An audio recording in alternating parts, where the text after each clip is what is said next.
6.3 દાખલા નંબર 11 તમારી સમક્ષ હાજર છે। અહીંયા શું છે કે આ શું કહેવા માંગે છે ભાઈ? ઓકે, તો કાંઈ વાંધો નહીં, કોઈ ચિંતા નહીં, કોઈ પીડા નહીં। ચલો, મસ્ત છે। ઈ એ સમદ્વિબાજુ ત્રિકોણ એબીસી ની લંબાવેલ બાજુ સીબી પર આવેલ બિંદુ છે। ઓકે, આ એબીસી છે એમાંથી આ લંબાવેલ બાજુ પર ઈ આવેલું છે, કાંઈ વાંધો નહીં। એબી બરાબર એસી છે।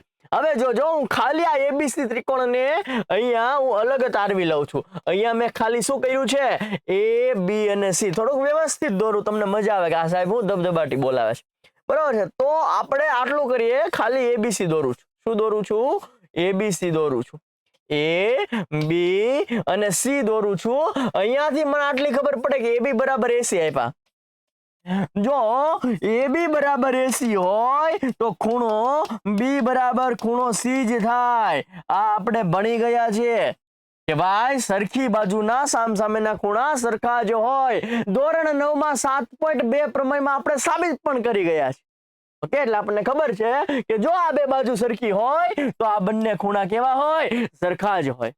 ઓકે, આપણું નોલેજ જે છે એ આપણે યુઝ કર્યું। ઓકે, એટલે આ બી ખૂણો છે એટલો જ આ ખૂણો સી છે। કારણ ઈ છે કે આ એબી અને એસી સરખા છે। જો એબી અને એસી સરખા હોય તો ખૂણો બી અને ખૂણો સી સરખા જ હોય। ઓકે, બીજું શું? બીજું કાંઈ છે નહીં। આ એક 90 ડિગ્રી આપેલો છે એટલે આ પણ 90 થશે અને આ પણ શું છે? 90 ડિગ્રી છે। આપણે આટલું કામ કરવાનું છે। આ એબીડી અને ઈસીએફ જે છે, આ એબીડી અને ઈસીએફ જે છે એને સમરૂપ સાબિત કરવાના છે। કેવો સાબિત કરવાના છે? સમરૂપ સાબિત કરવાના છે। તો હું એબીડી ક્યાં છે ભાઈ? જો તો એબીડી આટલું છે। જો હું તમને કલર બદલીને પણ બતાવી દઉં ને અલગથી દોરીને પણ બતાવી દઉં। આ રહ્યું એબીડી, આ શું છે? એબી। ઓકે, અને બીજું શું છે? ઈસીએફ। ઈસીએફ ને આપણે બીજા કલર થી દોરીએ। ઈસીએફ આ જે છે આ વાદળી કલર ને ગુલાબી કલર વાળા જે બે ત્રિકોણ છે એ બંને ત્રિકોણને આપણે સમરૂપ સાબિત કરવાના છે।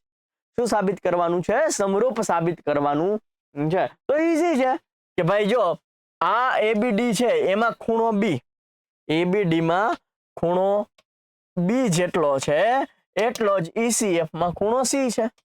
જો આ તો આપણે હમણાં જ જોયું હે ને। અને આ એબીડી ની અંદર ખૂણો ડી જે છે એટલો જ ખૂણો ઈસીએફ માં કયો છે? એફ છે। કારણ કે ડી અને એફ બંને 90 ડિગ્રી છે। જો તો ભાઈ આ પણ 90, આ પણ 90। તો ખૂ શરત પ્રમાણે, કયું શરત? ખૂ શરત પ્રમાણે આપણે સમરૂપ કહી શકીએ બંને ત્રિકોણને। કયા ત્રિકોણ? તો કે એબીડી અને ઈસીએફ। એબીડી અને ઈસીએફ જોઈ લ્યો। બીએસી છે ભાઈ, બીએસી હોય જ। ડીએફ છે ભાઈ, ડીએફ। અને આ વધ્યું એ લખી નાખ્યું। સિમ્પલ છે મારો ભાઈ, ખાલી ખૂ શરત વાપરવાની છે। ઓકે, આ ખૂણો બી બરાબર ખૂણો સી ને આ ખૂણો ડી બરાબર ખૂણો એફ। એટલે ખૂ શરત પ્રમાણે એક આ ત્રિકોણ અને એક આ ત્રિકોણ, બંને ત્રિકોણ કેવા થઈ ગયા? સમરૂપ થઈ ગયા। ઈઝી છે? મજા આવે છે? મજા આવતી તો લાઈક શેર સબસ્ક્રાઇબ ઠોકી દો। ચલો ફરીવાર કહું છું કે એબી બરાબર એસી આપેલું છે એટલે ખૂણો બી બરાબર ખૂણો સી થશે। બે બાજુ સમાન હોય તો એના સામસામેના ખૂણા સમાન જ હોય એવું આપણે ધોરણ 9 માં 7.2 પ્રમેયમાં સાબિત કરી ગયા છે। એનો આપણે અહીંયા ઉપયોગ કર્યો। ફરીવાર એબી બરાબર એસી આપેલું છે એટલે ખૂણો બી બરાબર ખૂણો સી થાય। અને આ ખૂણો ડી અને ખૂણો એફ બંને સરખા છે કારણ કે બંને 90 ડિગ્રી છે। ખૂ શરત પ્રમાણે આ ત્રિકોણ અને આ ત્રિકોણ બંને ત્રિકોણ કેવા થઈ ગયા? સમરૂપ થઈ ગયા। પૂરો થઈ ગયો દાખલો। ઈઝી છે। મળીએ છીએ નેક્સ્ટ દાખલા સાથે, ત્યાં સુધી જય હિન્દ જય ભારત।